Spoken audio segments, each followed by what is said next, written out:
를 가집니다. 대화와 타협으로 문제를 풀 수 있는 전제는 이 균형을 갖추었을 때입니다. 고등학교 3학년하고 초등학교 3학년하고 같이 붙여놓고 니들 대화로 해결해라. 고등학교 3학년이 다 뺏어먹죠. 해결이 안 되는 것이죠. 균형, 힘의 균형, 그런 거. 균형이 있을 때 갈등이 덜 일어나고, 갈등이 생겼을 때 그것을 대화로 풀 수 있는 것은 세력의 균형, 힘의 균형이 갖추어져 있을 때이다. 균형사회라는 것은 대단히 중요합니다. 모든 영역에서 우리는 균형사회를 말할 수 있습니다. 그런데 지금 참 균형 발전은 지역에 관련된 것입니다. 그 다음 안전하고 안정된 사회, 미래 불안이 없는 사회, 국내 질서 뭐 다 얘기했는데, 이건 아까 일종의 그 사회투자 국가에서 말한 거하고 거의 같은 것이죠. 사람이 희망을 가지고 열심히 하고 의욕을 가지고. 가장 중요한 것은 평화가 보장된 사회입니다. 평화에 대한 불안이 없는 사회. 그래서 평화주의, 이것은 시장 기업하기 좋은 나라의 핵심적인 조건이다. 요새 이제 평화주의. 그런 이제 좀 평화가 되는가 이래 했는데, 누가 한국은 통일 비용 때문에 등급을 올려줄 수 없다. 한국은 통일 비용 큰 부담할 것이다. 이것 여러분, 통일 비용, 한국의 통일 프로세스에는 통일 비용이 없습니다. 통일 비용은 흡수 통합할 때만 발생하는 것이다. 전쟁 통합이든 흡수 통합이든 할 때 통일 비용이 발생하는 것이지, 흡수 통합이 없게 되면, 흡수 통합이 없으면 소위 말해서 경제 통합도 일정 수준에서 완전한 경제 통합이 이루어질 수 없는 것이고, 거기에는 급격한 소위 독일에서 지출했던 그런 통일 비용은 없습니다. 우리는 장기적인 투자 지원, 그런 것이 있을 뿐이고, 그것은 전부 나중에 우리 시장을 키우고 우리의 투자 기회를 만들고 구조조정의 어려움을 겪고 있는 기업들이 잠시 한숨 돌릴 수 있는 그 기회를 만들고, 굉장히 좋은 기회가 연결되어 있기 때문에 대북 정책의 비용은 대부분 투자이지 소비적인 비용만은 아닙니다. 그래서 그러나 이렇든 저렇든 우리나라에는 그것은 수십 년 동안 점진적으로 투자할 것이기 때문에, 그 통일 비용이라는 개념은 우리나라에는 맞는 개념이 아니다. 꼭 좀 국민들한테 또는 외국 사람들한테 얘기를 좀 해주십시오.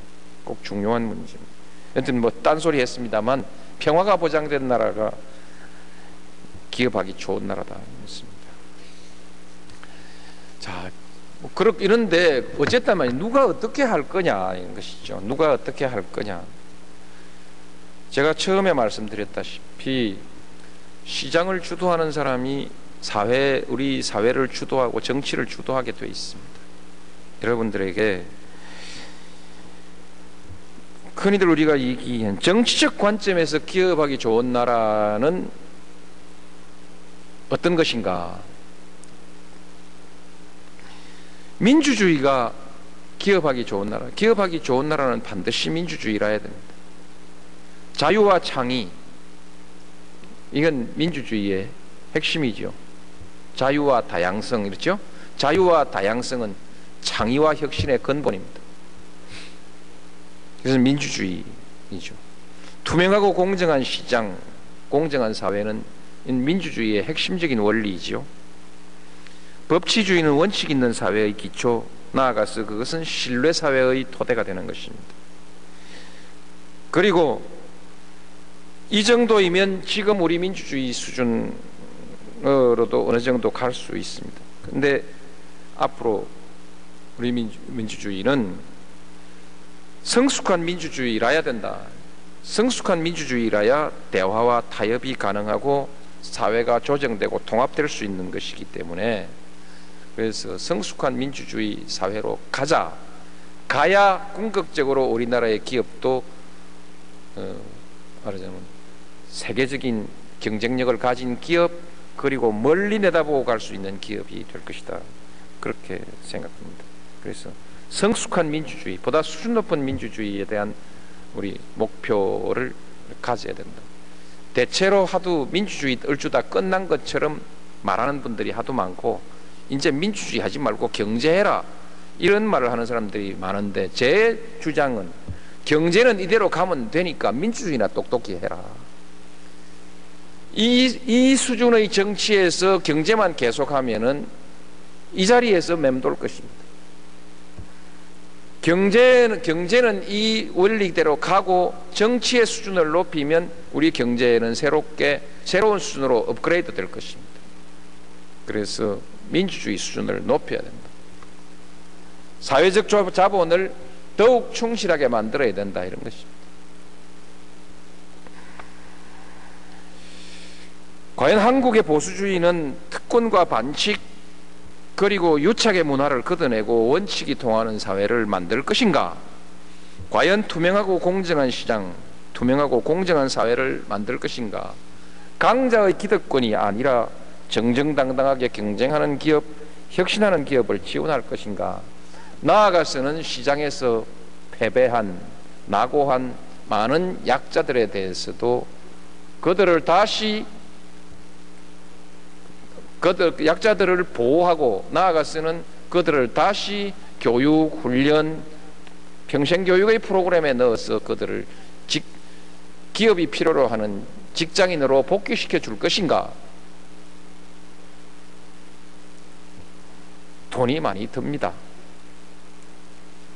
비전 2030이 바로 이런 프로그램인데, 이걸 반대하는 걸 보니까 그럴 생각이 없는 거 아닌가? 기업하기 좋은 나라에 대한 보수주의의 생각은 작은 정부해라, 시장에 맡겨라, 여러 차례 얘기했습니다만, 그러면 공정한 시장이 되기가 어려울 것입니다. 세금과 재정 인력을 줄이고 인재 육성, 고용 지원, 그다음 직업 훈련 이런 것을 할 수 있을 것인가? 안전한 나라, 안정된 나라, 기회가 보장된 나라, 이런 것이 가능할 것인가? 그렇습니다.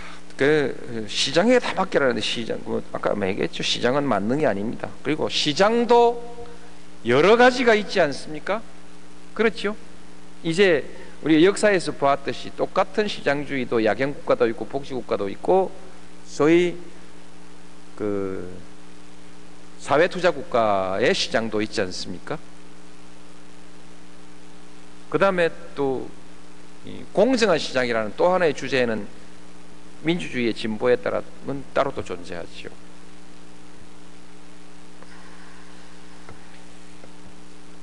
그래서 어떤 정치가 필요하냐? 제가 쭉 그렇게 말씀을 드리다시피 사회투자론에 기초한 정치, 또는 사회적 자본론에 유사한 정치, 이런 것입니다. 이것은 정치적으로 무엇을 의미하느냐 하면, 시장 권력과 시민 권력이 융합하는 것을 의미합니다. 옛날 과거의 복지국가 진보주의 그 시기에는 시장 권력과 시민 권력, 소위 무산자 권력이라고 말할 수 있는 시민 권력이 포괄적인 것이죠. 시민 권력, 시민 사회와 시장 사이에서 대립적 갈등과 균형을 이루고 있었습니다. 앞으로는 이것을 대립적 갈등이 아니라 호의적 갈등, 우호적 갈등 관계와, 우호적 갈등이 없을 수는 없으니까 우호적 갈등 관계와 상호 정책의 융합을 통해서, 그래서 새로운 성과를 한번 만들어 보자. 새로운 시장, 새로운 사회를 한번 만들어 보자. 그런 것이기 때문에 막연한 단순한 절충과는 좀 다르다. 이름을 좀 붙여야 되겠는데, 전통적 진보주의하고는 다르기 때문에 이름을 붙여야 되겠는데, 이름을 어렵습니다. 이게 개념이라는 것은 정말 어려운 것입니다. 여러분 벤처 기업 하니까 뭐 간단한 것 같죠? 모험적 기업, 말하자면 성산이 10분의 1밖에 안 되는 모험에 도전하고 모험적 기업에 도전하고 있는 기업이 벤처 기업 아닙니까? 아니죠. 또 그렇게 얘기하고 맞죠? 맞고. 근데 그럼 그 중에 여기 있는 분들은 이미 모험의 시대를 넘어섰으니까 여러분들은 첨단 기업이죠. 그렇죠? 첨단 기업인데 벤처 기업이라는 이름을 그냥 붙이고 있어.